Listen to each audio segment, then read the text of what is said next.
இறையாட்சி எங்குள்ளது, எப்போது வரும்? பரிசேயர்களுடைய கேள்வி இது.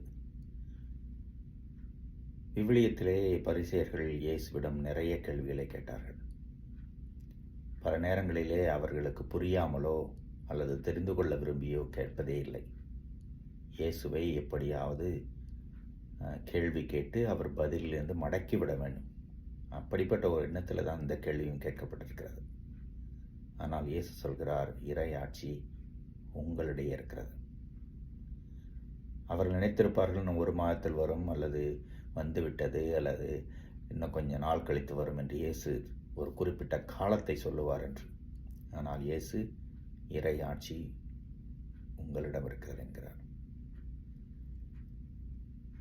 அந்த இறையாட்சி கடவுளுடைய பிரசன்னம், இயேசுதான். இதை உணர்கிறவர்களுக்கு இந்த உண்மை புரியும். புரியவில்லை என்றால் கடவுளிடம் வேண்டுவோம்.